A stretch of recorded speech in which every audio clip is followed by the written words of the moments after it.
Halo teman-teman, saya Nindi Canisa Putri. Simak video ini ya. Assalamualaikum warahmatullahi wabarakatuh. Hai teman-teman sosiologi antropologi pendidikan. Perkenalkan, nama aku Nindi Canisa Putri dengan NIM 220060033. Oh ya teman-teman, saksikan petualanganku ya untuk penyusun puzzle besar untuk menuntaskan tugas akhir. Bersama teori-teori sosiologi antropologi, mari kita tanamkan benih canda dan semangat yang lebih tinggi daripada kejelian kita menyusun tugas-tugas kuliah. Jadi, siap-siap buat ketawa sambil ngejar deadline, karena kita akan menjadikan tugas akhir ini lebih meriah daripada pesta ulang tahun. See you! Teman-teman, semisal di awal tadi Nindi sudah memperkenalkan diri Nindi kepada teman-teman. Sekarang Nindi ingin mengajak teman-teman berpetualang, mengenal diri Nindi lebih dalam, dan bagaimana keluarga Nindi menanamkan sistem nilai sosial budaya yang Nindi jalankan untuk kehidupan sehari-hari.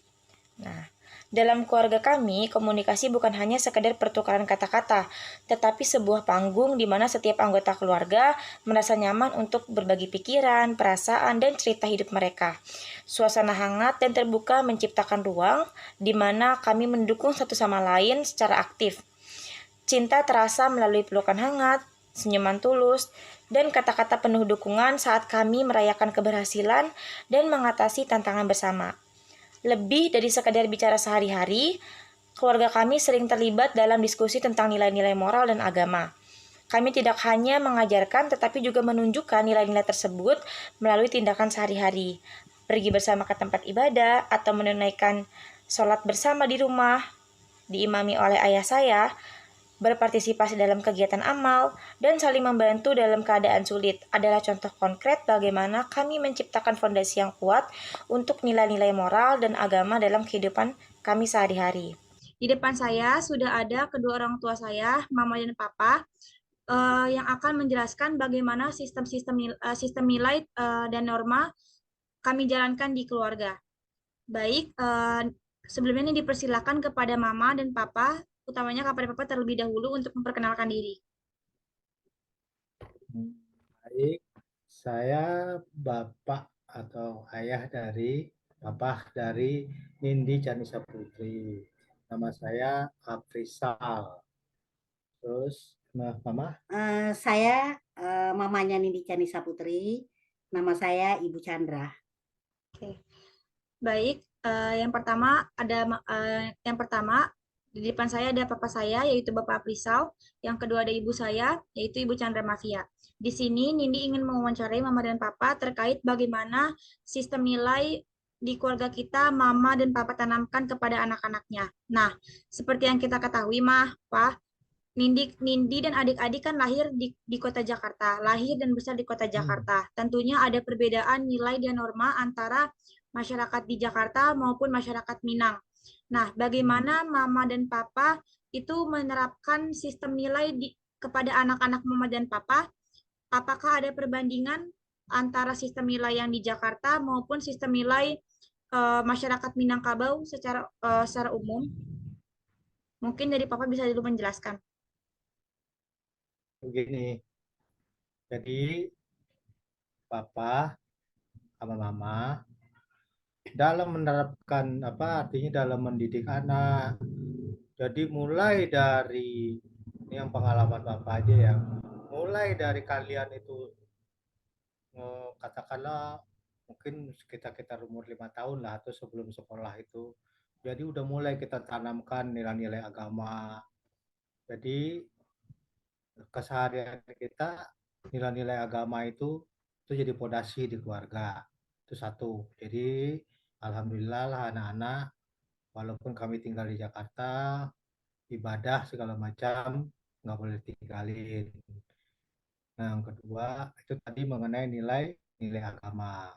Kemudian nilai budaya atau nilai sosial. Kita kebetulan walaupun tinggal di Jakarta, tapi karena kita ini orang Minang sedikit banyak pahamlah dengan adat budaya Minang. Jadi budaya Minang itu tetap kami terapkan di Jakarta. Bagaimana orang Minang itu dalam tata krama, bagaimana kita bersosial itu kita ajarin ke anak-anak. Jadi sopan santun. ya Bu, sesopan santun bagaimana orang Minang lah, walaupun kita tinggal di perkotaan, kita tetap menjaga adat Minang.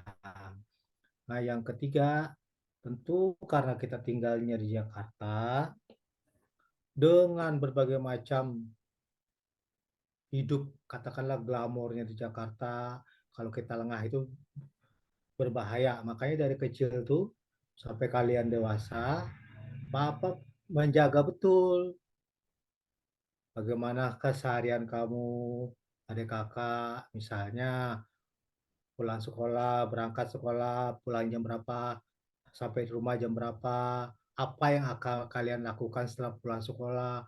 Artinya semua kegiatan kamu dan adik-adik papa pantau sama mama. Jadi nggak boleh, artinya katakanlah dibebasin sebebas-bebasnya seperti ya umumnya kehidupan di Jakarta.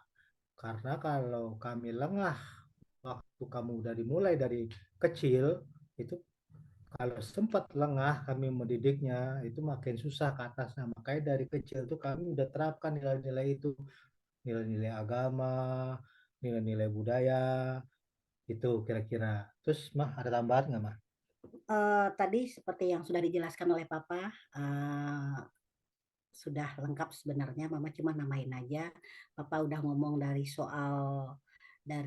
segi agama, budaya, mungkin Mama hanya menambahkan dari interaksinya, yaitu bagaimana cara uh, anak-anak bisa bergaul dengan lingkungan di tempat tinggal, seperti kakak sekarang kan kos di Padang, kemudian bagaimana cara bergaul dengan teman-teman di kampus, ibaratnya kalau kata orang Padang bilang, Dima bumi dipijak, situ langit dijunjung.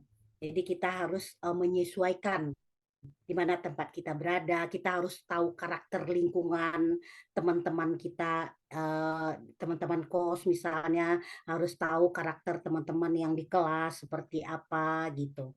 Jadi itu tambahan dari mamanya begitu saja.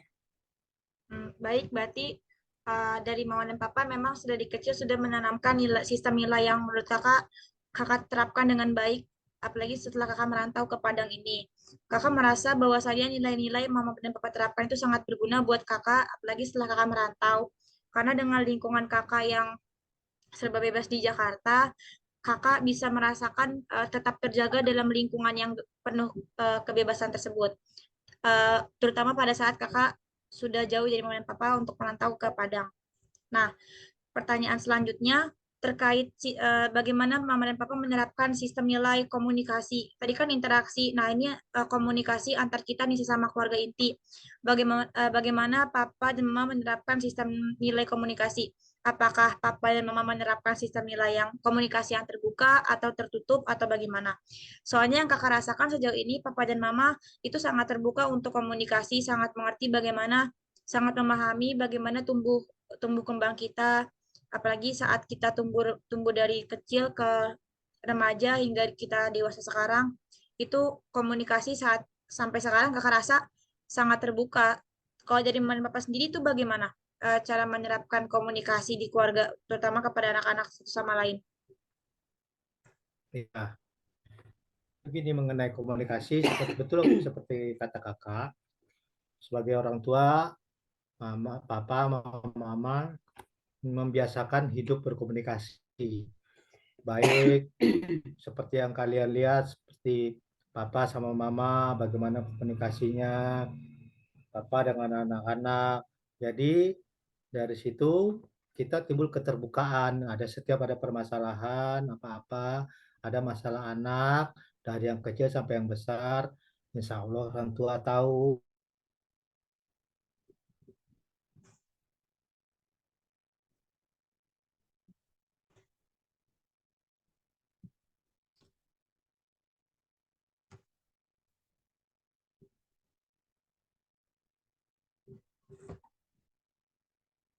Jadi kita terbuka mengenai keadaan ekonomi. Ya apa aja lah. Pokoknya kita bebas sampai selera makan lah segala macam apa yang dibutuhkan anak-anak.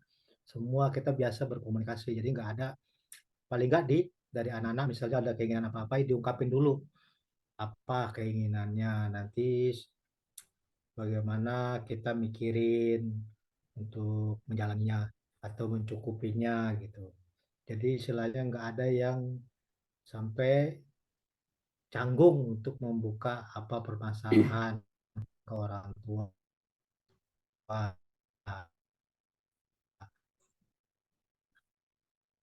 Hmm, Oke. Itu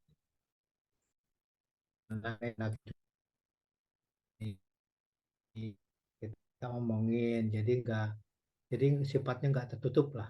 Atau pandangan anak pun kita minta pendapat. Boleh dibilang ini kita keluarga nggak begitu banyak juga di rumah apa segala macam. lakuin apa Mah, bentar mah, bentar mah, bentar mah. Nah, tetap kita komunikasi dengan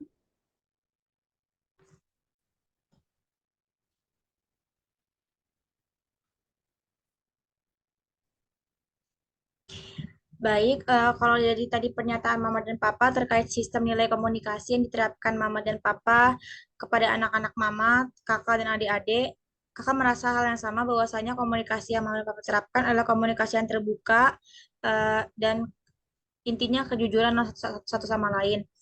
Mulai sehingga dari cerita-cerita kita dari komunikasi yang terbuka, Mama dan Papa dapat memantau kami ketiga anak Mama dan Papa itu mulai dari jam berangkat sekolah sampai kami pulang sekolah, bahkan ketika kami main sama teman-teman di luar sekolah.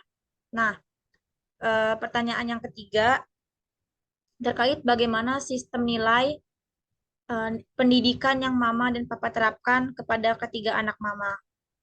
Karena kakak rasa untuk pendidikan Papa dan Mama sangat vokal, apalagi ketiga anak Mama dan Papa adalah cewek semuanya. Jadi walaupun kita perempuan, Papa dan Mama tidak membatasi kita untuk melaksanakan pendidikan yang tinggi. Mungkin kalau orang tua zaman dulu kan membatasi itu pendidikan tinggi, apalagi untuk perempuan. Tapi kakak rasa Mama dan Papa nggak menerapkan hal yang seperti itu. Nah, jadi kalau penjelasan Mama dan Papa itu bagaimana? Nah, jadi betul seperti kakak bilang, kalau papa sama mama, karena alhamdulillah juga kami dari latar belakang keluarga yang menjunjung tinggi pendidikan, makanya papa sama mama juga menerapkan ke anak-anak bagaimana menghasilkan anak-anak yang terdidik. Ibaratnya, walaupun dengan keadaan seperti apapun, yang namanya anak harus harus disekolahkan yang setinggi-tingginya gitu loh. Artinya betul-betul kami sekeluarga dan keluarga besar itu menjunjung nilai-nilai pendidikan. Itu yang nomor satu. Kemudian kalau misalnya ada pertanyaan, bagaimana cara kami itu mendidik anak-anak supaya anak-anak tuh senang, artinya juga sama visinya dengan orang tua. Tadi kan udah papa jelasin kalau papa kan sama mama sama keluarga besar sangat menjunjung tinggi nilai pendidikan. Nah, sekarang bagaimana caranya mendidik anak supaya punya visi yang sama dengan keinginan orang tua? Jadi kami orang tua, papa sama mama, mulai kalian sekolah, artinya mulai katakanlah kan kalian dari TK ya, ada yang dari PAUD ya Maya, ada yang dari PAUD juga sampai TK, mulai kalian memegang pensil ibaratnya atau memegang pulpen, memegang buku, mulai belajar itu kami pantau terus. Artinya bukan sekedar dipantau aja, betul-betul kami tumbuhkan ke anak-anak itu semangat untuk belajar, semangat untuk bisa, semangat untuk pinter, semangat untuk menjadi juara. Jadi bukan sekedar sekedar mengawasi aja. Jadi kami berusaha untuk mendidik anak-anak kami itu ya maaf, hmm, eh, ibaratnya itu punya mental juara dalam hal pendidikan. Jadi betul-betul kami pantau mulai dari sekolah sampai di pulang sekolah itu selalu kami tanyakan apa yang dikerjakan di sekolah, bagaimana tadi di sekolah, ada kendala apa enggak, terus ada PR atau enggak. Nah, begitu juga kalau ada PR, kita tanya, bisa nggak? Tetap bisa atau tidak bisa, tetap kami kontrol bagaimana nilainya. Jadi nggak kami lepas begitu aja sampai eh, kalian kuliah. Tetap kami pertanyakan bagaimana tadi kuliah, bagaimana atraksinya dengan interaksinya di sekolah dengan teman dan sebagainya. Jadi betul-betul kami kontrol kalau yang namanya dalam hal pendidikan. Gimana mah tambahan? Intinya uh, uh, education is number one. Ya, pendidikan itu adalah yang generasi Z ya. Generasi Z kalau kita bandingkan dengan yang untuk yang akan datang, entah kita akan masih dipakaikah kita manusia ini, apakah robot yang akan menjadi nomor satu, kita nggak tahu. Paling tidak kita bisa mengimbangi. Dengan apa cara kita mengimbangi? Ya dengan pendidikan tadi. Nah, dengan adanya pendidikan, seseorang bisa menjadi pribadi yang memiliki wawasan yang luas, yang mampu berpikir kritis, cerdas, intelektual, kreatif, inovatif, serta cekatan. Nah, orang-orang seperti itulah yang dibutuhkan oleh negara seperti ini. Makanya tadi yang Mama bilang, pendidikan adalah nomor satu. Itu yang kami terapkan ke kalian. Nah, berarti dari penjelasan Mama dan Papa memang sangat kakak rasakan, makanya kakak merasa dengan pede kakak katakan kakak punya mental juara. Karena memang sedari kecil Mama dan Papa selalu menceritakan bagaimana kegigihan Mama dan Papa untuk menempuh pendidikan. Kakak juga mendengar bagaimana cerita Mama dan Papa untuk berdampak dalam pendidikan, berprestasi dalam bidang pendidikan, baik akademik maupun non-akademik.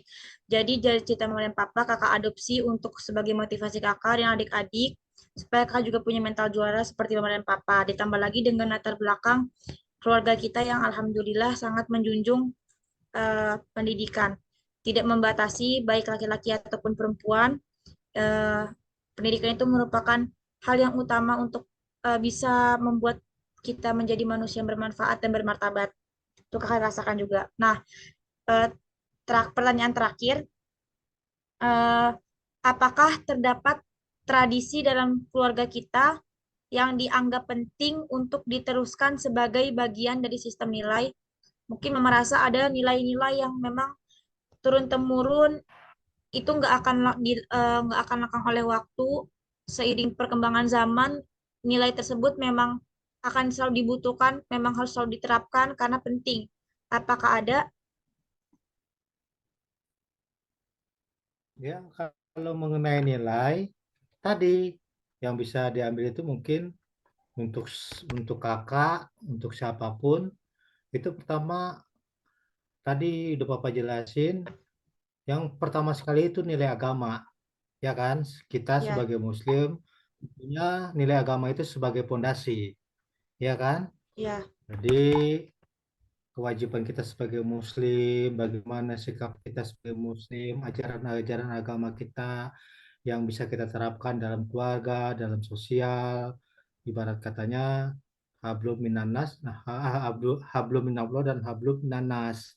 Jadi bagaimana kita sebagai Muslim, kita ke Tuhan kita, ke Allah, dan sebagai sebagai insan manusia, bagaimana hubungan kita dengan manusia, dengan alam dan sekitarnya, dengan masyarakat, bagaimana kita hidup bersosialisasi dengan masyarakat. Nah, itu tadi nilai-nilai agama, nilai sosial. Terus tadi nilai-nilai pendidikan. Ya Ya. mungkin yang bisa diambil untuk sebagai diambil pelajaran bagi kakak untuk seterusnya, ya mungkin orang lain juga kalau ada yang bisa mengambil, itu tadi nilai-nilai pengagungan kalau kata bahasanya ininya mengagungkan nilai yang namanya nilai tadi nilai pendidikan. Jadi yang namanya pendidikan itu bagi keluarga kita itu sangat penting selain tadi nilai-nilai agama. Jadi ya mungkin kalau dibilang nomor dua ya nilai pendidikan lah. Kira-kira begitu ya, nilai pendidikan tuh sangat kita junjung tinggi selain nilai agama. Kira-kira itu. Terus ada tambahan nggak, Mbak?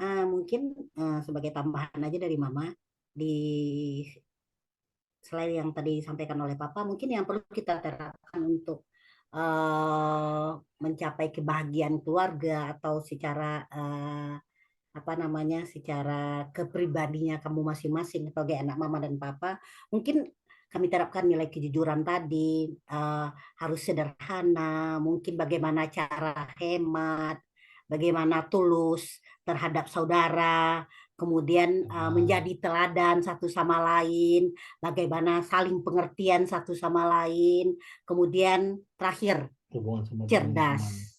seperti itu. Ya, begitu tambahannya dari Mama. Ya itu yang paling penting tadi, yang jangan sampai ketinggalan itu mengenai hubungan sosial kita dengan teman, bagaimana hubungan sosial kita dengan di apa di tempat kuliah, di tempat belajar, hubungan kita dengan dosen pengajar, ya semua lah kita terapkan. Jadi nilai-nilai keterbukaan kita di keluarga kita itu terjunjung tinggi. Ya. Kita ada itu. Oke, Oke. baik. Sekiranya itu aja yang dapat kakak wawancara terkait sistem nilai yang Mama dan Papa terapkan di keluarga kita. Semoga apa yang Mama dan Papa tanamkan untuk kakak dan adik-adik dapat kakak jalankan yang baik-baiknya kakak terapkan untuk kehidupan seterusnya, terutama kakak yang sedang merantau saat ini. Sehat-sehat buat Mama dan Papa di Jakarta. Semoga dalam waktu dekat kita bisa bertemu. Sebelumnya Mama dan Papa ada yang mau disampaikan nggak untuk dosen pengampu kakak, Prof. Firman dan Mizola, dan dosen asisten dosen kakak, Miss Afifa dan Pak Wahyu? Assalamualaikum Bapak dan Ibu, sebagai dosen pembimbing Nini Chanisa Putri. Alhamdulillah lewat medsos kami berdua sebagai orang tua Nini Chanisa Putri bisa bertemu dengan Bapak dan Ibu. Tentu saja kami mengucapkan terima kasih yang sebesar-besarnya atas bimbingan, arahan yang telah Bapak dan Ibu berikan kepada anak kami. Mudah-mudahan anak kami bisa membanggakan dirinya, membanggakan keluarganya, dan Baik, Assalamualaikum warahmatullahi wabarakatuh. Waalaikumsalam warahmatullahi wabarakatuh. Sebelumnya, perkenalkan, nama kakak Nini Chanisa Putri dengan NIM 22006-033. Di sini kakak berterima kasih kepada Mala untuk waktu dan kesempatannya karena bersedia untuk kakak wawancara. Di sini kakak ingin menuntaskan tugas akhir dalam mata kuliah Sosiologi Antropologi Pendidikan, dosen pengampu Prof. Firman dan Bu Nilma Zola. Sebelumnya, sebelum wawancara lebih lanjut, kakak meminta Mala untuk memperkenalkan diri sebelumnya. Kepada Mala dipersilakan.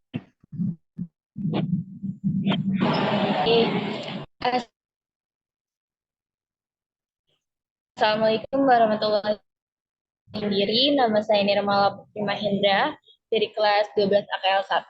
Saya dari siswa SMK Negeri 10 Jakarta. Baik, terima kasih Mala untuk perkenalan singkatnya. Di sini kakak ingin mewawancarai Mala terkait bagaimana track record prestasi Mala sekaligus terkait sistem nilai yang tertanam di keluarga Mala sehingga menjadikan Mala menjadi siswa yang berprestasi. Pertanyaan kakak yang pertama, bagaimana Mala mengelola waktu untuk mencapai prestasi akademis tinggi maupun prestasi-prestasi non-akademis yang telah Mala capai selama ini? Ini boleh langsung jawab aja, Kak? Ya, silakan. Untuk sistem pengelolaan waktunya itu kan kalau misalkan pagi itu sekolah sampai jam 3 sore. Nah, kebetulan ada ekskul yang non-akademik juga di luar, itu silat. Itu sekitaran pukul 3 pas saat pulang sekolah, sampai jam paling lambat itu jam 8 malam. Nah, di situ pengelolaan waktunya itu kan silat nggak setiap hari ya, Kak. Jadi ada hari Senin sama Jumat. Yang wajib itu kan Jumat. Jadi kadang kalau misalkan emang Senin udah pulang jam 3 nih, terus nggak ada tugas, aku ikut latihan silat. Tapi kalau misalkan padat sama belajar, aku lebih utamain kerjain tugas dulu, baru nanti ikutnya di latihan yang wajib hari Jumat. Karena kan kalau misalkan Jumat nanti ada tugas, itu masih ada Sabtu Minggu. Nah, untuk pengganti latihan hari Seninnya itu di hari Sabtu itu juga ada latihan yang dimana khusus kayak untuk atlet, untuk yang berprestasi gitu. Jadi aku bisa ikut juga pas hari Sabtunya. Terus kebetulan kalau ya jadi OSIS, itu juga kan kalau OSIS di sekolah juga. Jadi bisa dibagi waktu juga sama sekolah. Kalau misalkan mau acara keluar, dispensasi, itu diizinin sama sekolah. Berarti ada skala prioritas yang Mala utamakan ya, selain karena Mala punya bakat akademis dan memang pernah mengikuti kejuaraan sebelumnya, berprestasi dalam bidang akademis itu bela diri silat, Mala tetap memprioritaskan untuk masuk ke jam sekolah terlebih dahulu. Nanti akan ada jam pengganti agar Mala tetap bisa mengikuti latihan silat yang sebelumnya Mala tidak ikuti. Oke. Iya, betul. Sebelumnya bisakah Mala sebutkan kepada kakak apa saja prestasi-prestasi Mala yang pernah Mala capai atau tingkat-tingkat kejuaraan yang pernah Mala capai baik di akademik maupun non akademis dan pengalaman-pengalaman Mala. Kalau izin menjawab ya Kak, untuk dari SMP gitu nggak apa-apa Kak? Nggak apa-apa. Mulai dari situ malah lebih bagus. Atau yang oh iya. Jadi pas waktu itu dari mulai silatnya itu mulai SD. Cuman aktif ikut kejuaraannya itu pada saat kelas 1 SMP. Karena udah benar-benar yakin mau ikut kejuaraan. Di situ ikut kejuaraan pertama kali itu tingkat daerah. Itu udah ada lawan provinsi-provinsi itu. Cuman pada saat itu belum berkesempatan untuk juara.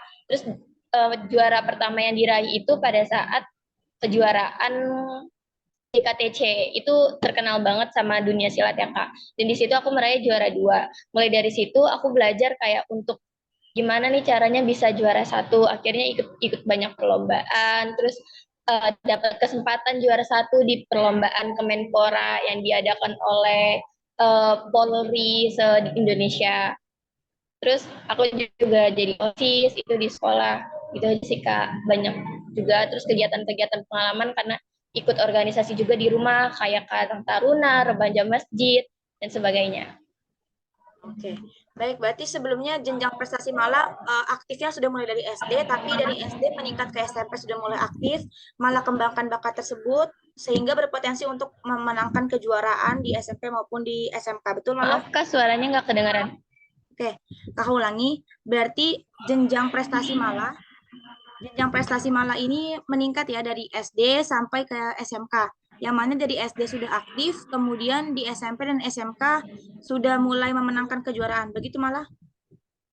Iya, betul. Nah, pertanyaan kakak selanjutnya, kan tentunya selama Mala berlatih, selama Mala bersekolah, orang tua Mala atau keluarga terdekat Mala pasti mengetahui dong prestasi-prestasi yang pernah Mala capai, apalagi ketika Mala melakukan perlombaan atau kejuaraan. Nah, pertanyaan kakak, bagaimana keluarga Mala dan orang-orang terdekat Mala tuh memberikan dukungan kepada Mala? Bentuknya seperti apa dan bagaimana Mala bisa merasakannya? Kalau misalkan untuk bentuknya itu, yang pertama itu kayak kita kan nggak tahu nih orang tua tuh pasti juga punya harapan untuk anaknya berprestasi. Gitu. Emang orang tua ini nggak nuntut, tapi kita tahu kalau orang tua itu berharap. Betul. Terus yang pertama yang aku ngerasa kayak pas aku juara 2, ayah tuh selalu bilang kayak ya udah nggak apa-apa, nanti kan ada kejuaraan selanjutnya lagi gitu-gitu. Terus aku ngerasa kayak oh mungkin di kesempatan kejuaraan selanjutnya aku punya kesempatan untuk juara 1 gitu, untuk menyenangkan hati orang tua aku gitu. Terus di situ juga tante tuh selalu yang kayak nge-support untuk latihan. Contoh kayak misalkan ada latihan pagi-pagi, itu dibangunin, dibuatin sarapan, dibawain bekal. Terus abis itu ayah juga walaupun jauh kadang suka nyempetin nganter. Jadi dari situ kelihatan kalau orang tua aku tuh ngedukung lah kalau buat aku silat sampai pagi-pagi bangun pagi dibuatin bekal, jauh-jauh dianterin, itu udah merupakan bentuk dukungan sih buat aku.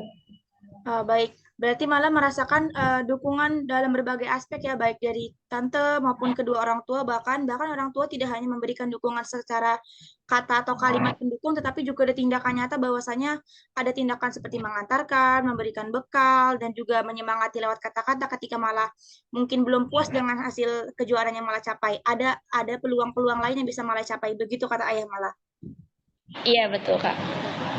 Pertanyaan kakak selanjutnya malah, bagaimana sistem nilai di keluarga malah yang mempengaruhi pandangan Mala terhadap pendidikan? Apakah dari berbagai pernyataan-pernyataan atau dukungan atau motivasi dari keluarga Mala itu dapat mempengaruhi pandangan pendidikan di mata Mala?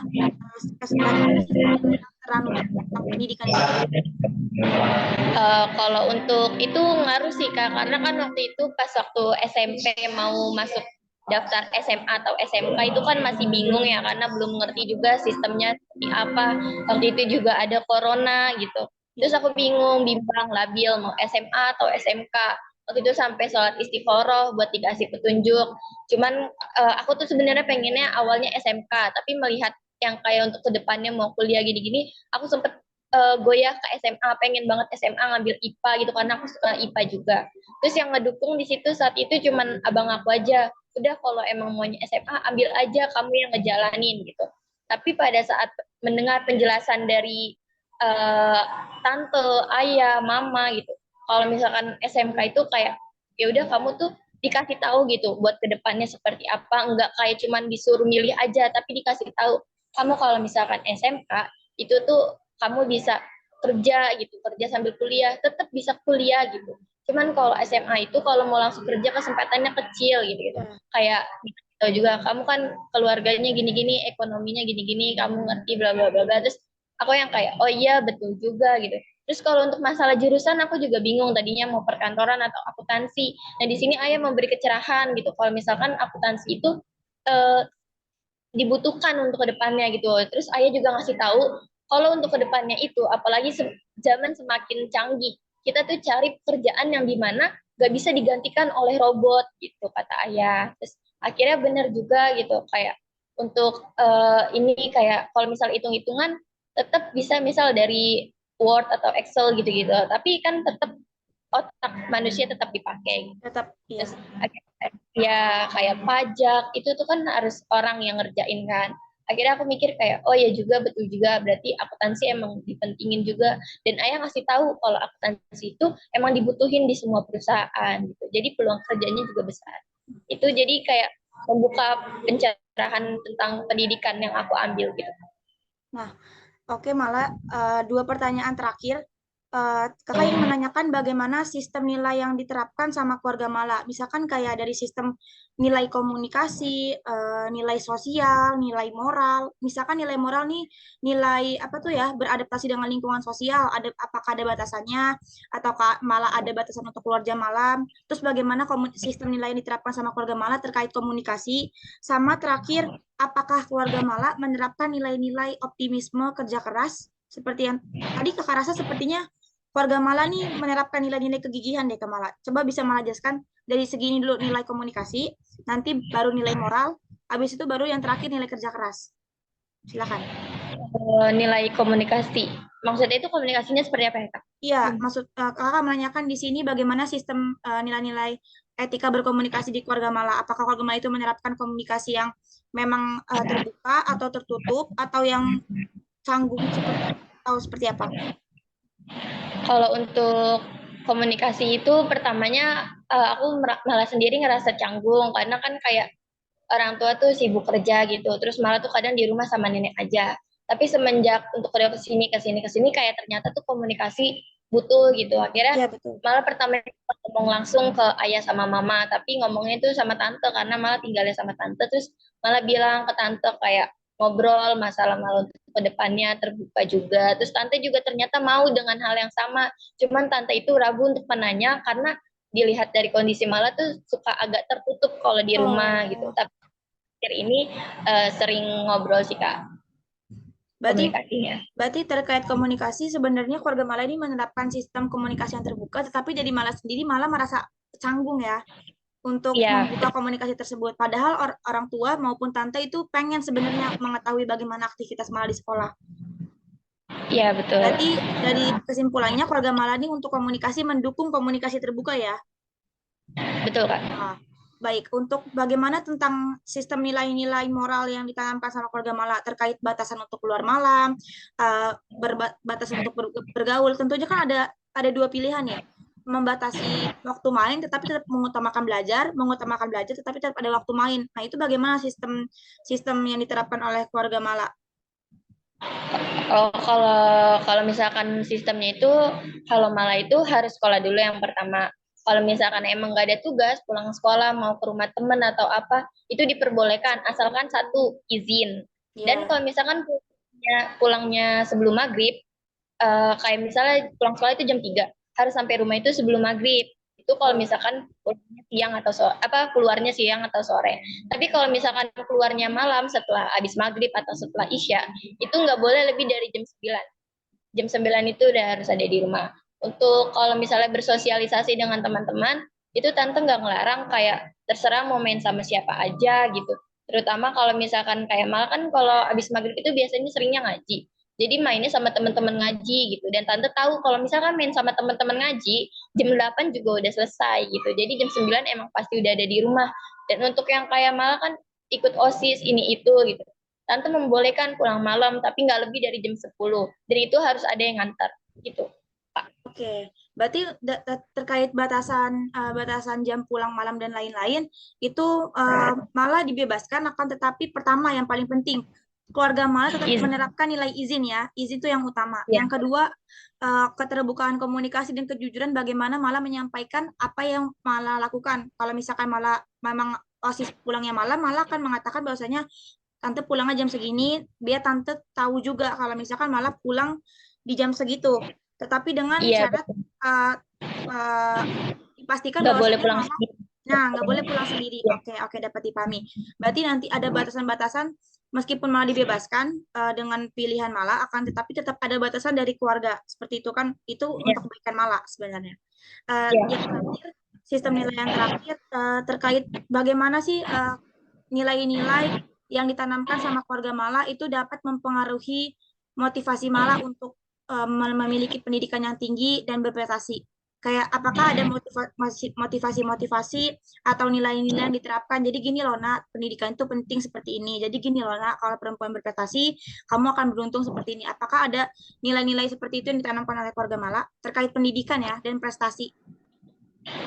Ada Kak, terkait pendidikan itu pertama karena kan dari keluarga Mala itu nggak terlalu tinggi gitu pendidikannya. Ayah itu lulusan D3 dan ayah tuh mau kalau misalkan anaknya itu lebih dari ayah gitu, minimal S1. Nah, ayah tuh bilang kalau misalkan untuk sekolah ini gak usah mentingin pacar-pacar dulu gitu, kayak nggak melarang untuk pacaran, cuman kayak utamakan pendidikan dulu. Cewek kalau misalkan udah pendidikannya tinggi, siapa sih yang nggak mau Iya, gitu nggak kata mau. ayah. Ya, terus abis itu kata tante juga gitu. Kalau misalkan kamu emang mau seperti mama tuh kayak kerja terus gitu kan.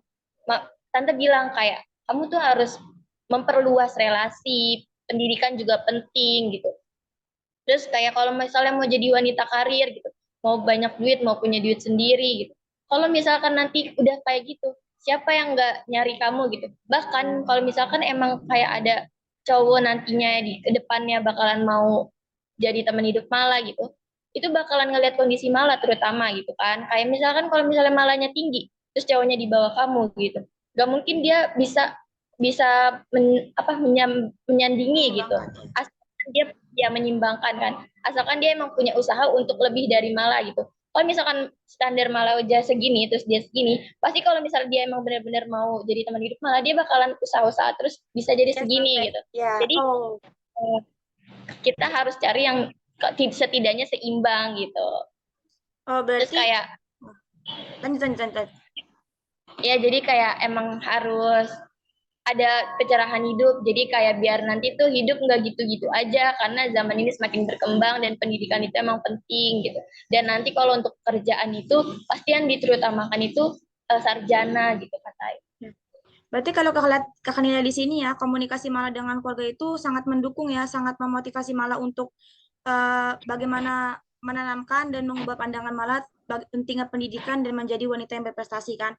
Apalagi sampai ke tadi ada batasan tentang pergaulan dengan lawan jenis, karena nanti kalau misalkan ayah Mala mengutamakan kalau Mala punya standar yang kalau Mala punya value yang tinggi, maka yang lainnya akan mengikuti seperti itu. Iya, Nah, betul. itu kakak rasa apalagi dari sosok ayah ya, dari sosok ayah itu sangat utama karena dia memberikan sudut pandang sebagai seorang laki-laki. Kan jadi memberikan sudut pandang lain dari malah yang sebagai seorang perempuan diberikan sudut pandang oleh ayah sebagai seorang laki-laki kan. Jadinya malah punya perspektif bahwasanya pendidikan dan berprestasi itu sangat penting.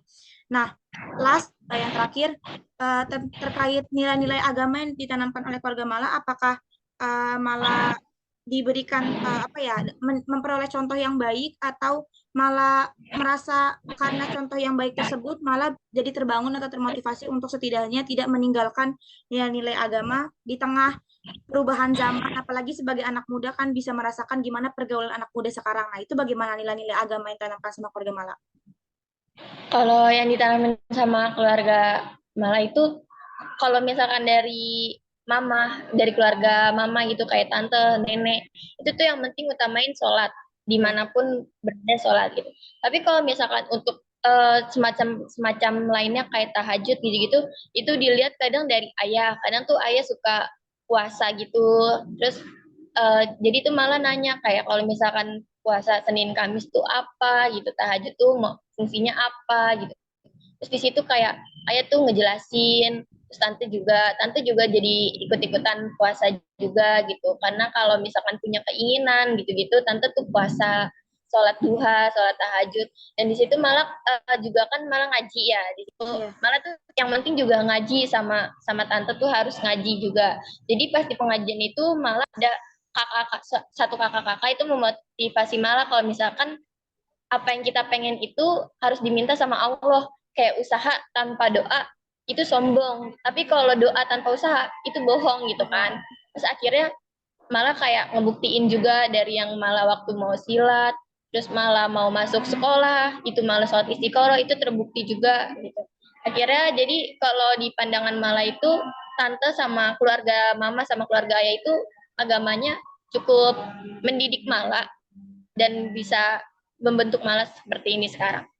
Baik, berarti dari kesimpulan yang sudah Mara jelaskan ke kakak melalui wawancara ini terkait sistem nilai yang diterapkan oleh keluarga Mala baik dari komunikasi, nilai-nilai moral, batasan bergaul dengan sesama jenis, dan bagaimana batasan waktu balik pulang ke rumah, sampai nilai-nilai agama itu menurut kakak sudah tertanam dengan baik di keluarga Mala, sehingga itu membentuk kepribadian Mala yang sekarang, membentuk sudut pandang Mala yang sekarang, sehingga itu memotivasi Mala untuk menjadi anak yang berprestasi dan juga memiliki pendidikan tinggi. Kakak juga lihat bagaimana di sini pemikiran Mala terkait pendidikan sama prestasi, bahwasanya kakak setuju sama Mala kalau misalkan kita sebagai perempuan sudah berprestasi, sudah memiliki value atau nilai yang baik, tentunya yang lain akan mengikuti. Terus jangan lupa terakhir dari pesan Mala yang sangat menggugah hati, bahwasanya eh, sehebat apapun kita jangan lupa libatkan Allah dalam segala aktivitas kita, karena itu sangat terasa kan ketika kita melibatkan Allah, dimudahkan segala urusannya. Seperti itu Mala. Iya betul Kak, betul. Oke, baik Mala, terima kasih banyak sudah bersedia meluangkan waktu untuk kakak wawancara. Semoga dari cerita Mala ini dapat memotivasi bagi yang mendengarkannya dan terutama bisa menambahkan motivasi juga untuk kakak, walaupun umur kita mungkin tidak tidak sama kan, tetapi sudut pandang dari Mala itu memberikan sudut pandang baru untuk kakak tentunya ya. Menurut kakak pemikiran Mala sudah sangat bagus. Pertahankan atau tingkatkan lagi motivasi Mala. Semoga itu akan berbuah manis untuk masa depan Mala berikutnya. Jangan lupa seperti yang kata Mala terakhir, libatkan Allah dalam segala aktivitas dan juga libatkan komunikasi dengan orang tua yang utama. Ya baik Kak. Baik, terima kasih sebelumnya kepada Mala. Kurang lebihnya mohon maaf Mala. Wassalamualaikum warahmatullahi wabarakatuh. Terima kasih kembali. Waalaikumsalam warahmatullahi wabarakatuh.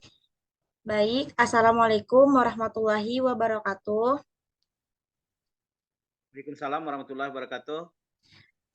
Selamat siang Angah. Terima kasih untuk kesempatan waktunya sudah meluangkan waktu untuk bisa diwawancara. Nah, Sebelum yang diwawancara Angah, boleh Angah memperkenalkan diri Angah dulu terlebih dahulu. Silakan, Angah. Baik, nama saya Eldazra, biasa dipanggil El. Saya tinggal di Gunung Pangilun, kebetulan di kawasan saya tempat tinggal saya ditunjuk sebagai ketua pengurus RT di setempat. Mungkin sudah cukup pengenalan saya. Oke, baik. Untuk di sekitaran rumah Angah, Angah ditunjuk sebagai ketua pengurus RT ya, Angah. Ya, Nah, kalau posisi Angah ya, dan peran Angah di keluarga Angah, mungkin Angah bisa menjelaskan terlebih dahulu untuk memperkenalkan peran dan posisi Angah di keluarga. ya kalau di keluarga seperti biasa karena saya sebagai ayah kepala keluarga di keluarga. Maksudnya di keluarga yang mana nih lagi? Di keluarga besar. Di keluarga besar sebagai anak yang paling tertua. Oke. Baik, berarti Ya, dapat disimpulkan Angga merupakan anak tertua di keluarga dan juga Angga kepala keluarga di keluarga kecil. Kemudian untuk di lingkungan tempat tinggal, Angga menjadi ketua pengurus RT. Betul nggak? ya, Ya. betul. Nah, ini dimulai Angga terkait Nindi ingin mewawancarai Angga terkait bagaimana sistem nilai masyarakat Minangkabau karena pasti Angga lebih mengetahui bagaimana masyarakat Minangkabau itu menganut sistem nilai adat istiadat dan budayanya. Nah, pertanyaan dari Nindi, bagaimana masyarakat Minangkabau itu menerapkan atau menjunjung nilai adat dan nilai agama di lingkungannya? Nah, Baik, masyarakat Minangkabau kental dengan agamanya karena ada falsafah orang Minang, adat bersandi sara, sara bersandi kitabullah. Jadi adat bersandi agama, agama bersandi kitab suci, dan orang Minang berpegang teguh kepada Al-Quran dan Sunnah Nabi Muhammad. Jadi semua ajaran Islam diterapkan dalam kehidupan sehari-hari orang Minang. Itu secara umumnya. Kalau dalam keluarga ya seorang ayah, ibu mendidik anak-anaknya sesuai yang diajarkan oleh Rasul kita Nabi Muhammad. Demikian yang kita bimbing anak kita sampai menginjak dewasa. Demikian Windy. Oke. Berarti terkait sistem nilai adat istiadat dan nilai agama itu sebenarnya saling berkolaborasi, saling berkesinambungan ya nggak? Karena masyarakat Minang itu punya prinsip adat bersandi syariah, syariat bersandi kitabullah. Yang mana adat ini harus bersandi Ya, kepada syariat dan syariat bersandi kepada kitab suci. Dan itu yang dipegang teguh oleh masyarakat Minangkabau. ya, Nah, pertanyaan betul. selanjutnya Ngah terkait bagaimana sih masyarakat Minangkabau ini kan terkenal dengan tokoh-tokohnya yang ternama seperti Bung Hatta dan lain-lainnya yang memang menjadi pelopor pembangun bangsa. Nah, kalau menurut dari sepengetahuan Angah dan pengalaman Angah yang lama tinggal yang menjadi warga masyarakat Minang asli dan lama tinggal di Ranah Minang, itu bagaimana sih masyarakat Minang memandang pendidikan Ngah?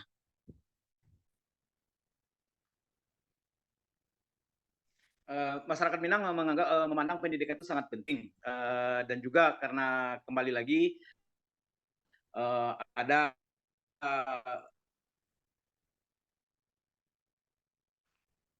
Nabi kita pernah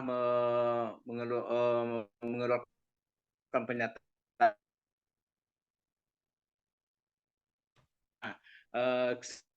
semua yang ada di alam ini bisa jadi tidak untuk orang Minang.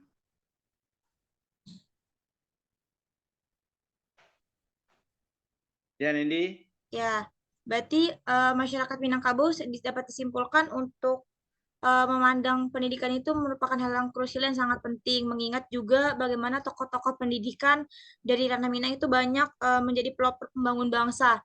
Betul nggak?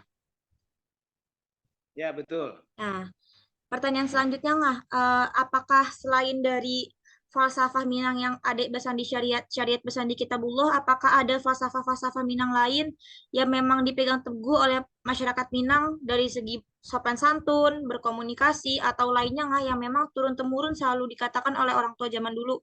Kalau adat bersandi syariat, syariat bersandi kitabullah itu salah satunya. Apakah ada falsafah lain nggak yang menjadi prinsip masyarakat Minang? Banyak falsafah Minang yang bisa kita terapkan dalam kehidupan kita sehari-hari. Contohnya lama di awak ketujuh di orang. Jadi perilaku kita itu sangat berkenan di hati masyarakat kita. Enak kita dalam kehidupan sehari kita melakukannya, orang setuju dengan perlakuan kita dan enak kita lakukan dengan ikhlas. Itu salah satu pesawat Minang lagi yang sangat berguna di masyarakat. Berarti Dan ada dari filsafat lain. apa tuh? Apa tuh filsafatnya? Kalau orang Minang punya prinsip, kalau mereka punya anak laki-laki biasanya disarankan dulu merantau. Ada falsafah Minang pantun Minang mengatakan Krakatau madang diulu, babuah babungo balun. Merantau bujang dulu, bujang maksudnya anak laki-laki, di rumah peguno balun. Jadi maksudnya anak laki-laki itu sebaiknya merantau dulu karena di rumah belum bisa diharapkan atau berguna. Jadi orang Minang merantau menambah wawasan, mencari rezeki dan mencari pergaulan dan menambah ilmu pengetahuan, nanti bisa diterapkan di masyarakat, di kampung dan di keluarga sendiri. Itu sumpah Nindi baru tahu. Kalau Nindi itu baru tahu nggak ada falsafat terkait yang menyarankan untuk bujang atau laki-laki merantau tadi, yang seperti yang nggak katakan. Kalau misalkan di awak K7, nah yang tadi itu dia udah mendengar. Kalau yang adat Bisnis Syariah Bisnis Ketemu Allah sudah tahu juga. Cuman yang ini ilmu baru buat Nindi juga baru tahu ada falsafah Minang untuk menyarankan anak laki-lakinya merantau. Ya, karena orang Minang terkenal dengan perantau, di mana ada negeri ini sampai di luar negeri. Orang Minang ada dengan adanya orang Minang, maka rumah makan pada, karena orang Minang itu ada di mana-mana. Nah, orang-orang Minang itu pergi merantau, dia bisa beradaptasi dengan penduduk di mana dia berdomisili. Contohnya kalau dia di Jawa, dia akan membaur dengan masyarakat Jakarta, dan kalau dia tinggal di luar negeri, dia akan membaur dengan masyarakat sana dan ikut berbaur bersama, bergotong royong dengan masyarakat sana. Jadi mereka membiasakan kebiasaan mereka di kampung mereka di negeri orang. Demikian. Jadi anak-anak itu. Jadi dengan bergaul kita tentu tambah pengalaman, tambah pengetahuan. Begitu yang diharapkan kepada anak laki-laki yang sedang merantau, yang pergi merantau. Nah, Indi. Ya, banyak kan tadi kan Angga bilang banyak banget masyarakat Minang yang merantau kan, bahkan merantaunya nggak cuma keluar dari daerah sumber, nggak hanya di sekitar Indonesia saja, tapi sudah sampai ke berbagai penjuru dunia kan, sampai ke negara-negara terkecil itu pasti ada rumah makan Padang karena masyarakat Minang terkenal dengan masyarakat perantauan. Nah, tapi yang dikagumkan dari masyarakat Minang ini, meskipun dia menganut sistem nilai sosial budaya adat istiadat terkait merantau ini kan terkenal tuh masyarakat Minang dengan merantau. Nah, tapi masyarakat Minang ini meskipun dia merantau, ketika balik ke kampung, dia tidak lupa dengan kampung halaman. Dan ketika balik ke kampung halaman, dia tetap masih fasih berbahasa Minang dan menerapkan falsafah-falsafah Minang. Nah, itu menurut Angga gimana nggak? Bagaimana kok bisa sekuat itu prinsip adat istiadat Minang ditanamkan nggak? Ya, karena ada lagi adat Minang ini ndak lakang dek paneh, ndak lapuak di hujan. Jadi karena adat Minang ini bersendikan agama Al-Quran, karena Al-Quran ini tidak pernah ditelan masa, maka adat Minang ini begitu juga, dimanapun, kapanpun tetap berlaku. Nah, kalau orang Minang udah balik ke kampung, mereka akan beradaptasi dengan masyarakat kampungnya, seperti biasa melakukan kebiasaan sehari-hari, seperti mereka berangkat merantau, dan mereka membawa pengetahuan, pengalaman itu akan dibagi kepada anak kemenakannya agar bisa dimanfaatkan apa-apa yang didapatkan di negeri orang itu diterapkan di kampung yang baik-baik. Demikian, Indi. Iya betul nggak? Itu yang dikagumkan dari masyarakat Minang. Jadi walaupun Indi punya sepupu atau kakak-kakak, abang-abang yang merantau, ketika balik ke ranah Minang, Indi merasa itu tetap diri dia, tidak hilang jati dirinya sebagai masyarakat Minang. Kayak papa dan mama Nindi yang merantau ke Jakarta, pada akhirnya Nindi akan menganut nilai-nilai Minang juga walaupun Nindi besar dan lahirnya di Jakarta. Makanya Nindi mengerti bahasa Minang, lumayan fasih bahasa Minang, mengerti adat istiadat Minang, itu karena mama dan papa tetap menerapkan nilai-nilai Minang di perantauan. Itu yang dikagumkan dari masyarakat Minang. Nah, satu lagi terkait bagaimana sih sistem nilai adat istiadat Minang terkait komunikasi dengan anggota keluarga nggak?